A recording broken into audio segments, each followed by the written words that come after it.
BJP के कार्यकारी अध्यक्ष सह राज्यसभा सांसद आदित्य साहू के द्वारा आज एक प्रेस वार्ता का आयोजन किया गया, जिसमें बताया गया कि चाईबासा में जिस तरह से आंदोलन को सरकार के जो प्रशासन है उसने कुचलने का प्रयास किया, उसके विरोध में कल 2 जिलों को बंद रखा जाएगा और बीजेपी के नेता आज पूरे झारखंड भर में जो है सो सरकार का पुतला दहन करने का काम करेंगे। मौके पर क्या कुछ जानकारी दी गई, आइए आपको सुनाते हैं। 154 लोगों की मौत हो चुकी है और विगत एक सप्ताह 10 दिन में 4 लोगों की मौत हो चुकी है। और इसी निमित्त आम जन का यह मांग है कि उन क्षेत्रों से जो भारी वाहन चलते हैं उनको बंद किया जाए, क्योंकि भारी वाहनों के चलने से छोटे छोटे बच्चे जो स्कूल जाते हैं, हमारी माताएं बहनें टोकरी में सब्जी लेके बेचने बाजार जाती हैं, हमारे भाई जो मजदूरी का काम करने के लिए साइकिलों पे मोटरसाइकिलों पे जाते हैं और ऐसे वाहनों का शिकार होने का काम किया है। और दुर्भाग्य उसी क्षेत्र से दीपक बिरुवा जी परिवहन मंत्री हैं। अरे तो वोट लेने के समय तो लोग जुबान बातों को बोल करके जात पात के नाम पर समाज को ठगने का काम करते हैं।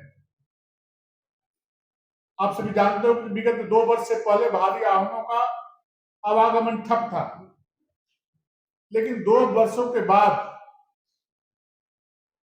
अब किनके इशारे पर, माननीय मुख्यमंत्री जी या परिवहन मंत्री जी के इशारे पर, चूंकि मंत्री भी उन्हीं के अंदर में आते हैं, तो उनके इशारे पर प्रशासन के लूंज पुंज रवैये के कारण, और जो झारखंड में जब बात हो गई भ्रष्टाचार चरम सीमा पे बोल रहा है, वैसे भ्रष्टाचार का सहारा लेकर के भारी गाड़ियां लगातार 2 वर्षों से चल रही है। और परिवहन मंत्री जी के सामने जब सैकड़ों जनता उस क्षेत्र की जाती है अपनी बातों को रखने के लिए, तो उनका बातों को न सुन करके सरकार के द्वारा उन पर गोलियां बरसाई जाती है और तरह तरह की यातनाएं की जाती है, लाठीचार्ज किए जाते हैं। सैकड़ों लोग आज घायल हैं, डर से हॉस्पिटल में इलाज नहीं कराने जा रहे हैं। यदि हॉस्पिटल में हम जाएंगे तो मुझे अरेस्ट कर लिया जाएगा। इस प्रकार का भय का वातावरण का निर्माण कोल्हान समेत चाईबासा की धरती पे हुआ कल। वहां पर ग्रामीण अपनी बातों को रखने के दिन भर सड़कों पर बैठे कि प्रशासन के कोई लोग तो आज हमसे वार्ता करने का काम करेंगे, लेकिन प्रशासन का कोई भी पदाधिकारी जनता की सूझबूझ लेने वाला नहीं रहा। कोई पुलिस प्रशासन लोग उनसे बात करने के लिए नहीं आया। जब जैसे जैसे अंधेरा छाने लगा, शाम ढलने लगा, दिन ढलने लगा, तो प्रशासन के लोग सक्रिय होने लगे। और जब अंधेरा छा गया तो वहां प्रशासन के लोग जो उन लोगों का नेतृत्व कर रहे थे ग्रामीणों का, वैसे लोगों को जबरदस्ती उठा करके पुलिस की गाड़ियों में बंद करने का प्रयास किया गया, बंद किया गया।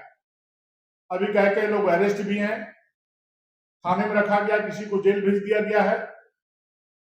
झारखंड के लोग, कोल्हान के लोग ऐसा दिन भी देखना पड़ेगा, मैं समझता हूं कभी सोचा नहीं होगा। और दीपक बिरुवा जी जो लगातार कई वर्षों से वहां विधायक हैं, अभी मंत्री हैं, और इस प्रकार से अन्याय और अत्याचार सरकार के इशारे पर, हेमंत सोरेन जी के इशारे पर उस क्षेत्र में करने का काम कर रहे हैं, तो बर्दाश्त से बाहर का चीज है। और भारतीय जनता पार्टी गरीबों का आवाज बन करके, जनता की आवाज बन करके, निश्चित रूप से सरकार जन विरोधी, आदिवासी विरोधी, मूलवासी विरोधी, युवा विरोधी, किसान विरोधी सरकार है। मेरे साथ प्रदेश मीडिया के प्रभारी श्री सुजन पाठक जी, सोशल मीडिया प्रभारी श्री राहुल अवस्थी जी, और सामने बैठे हमारे सभी पत्रकार मित्रों, भाइयों और बहनों। विगत 6 वर्षों से इस राज्य में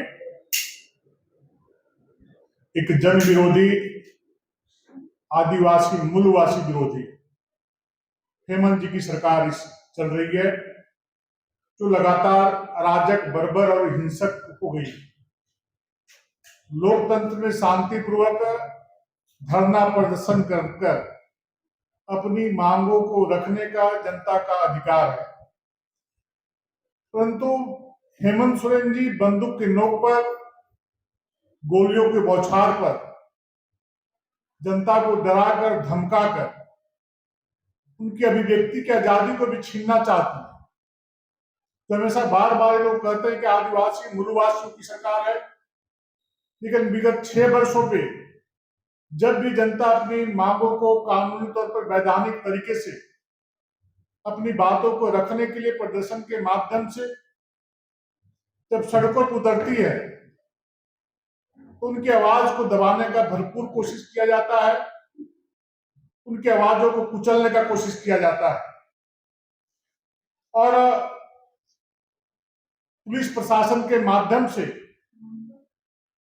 उनको दबाना चाहता है। ऐसी एक घटना बीती रात चाईबासा के तेंबा चौक में घटी है। NH 220 पर बाईपास में रोज सैकड़ों भारी गाड़ियां चलती हैं और उसे असंख्य लोगों की मौत हो चुकी है।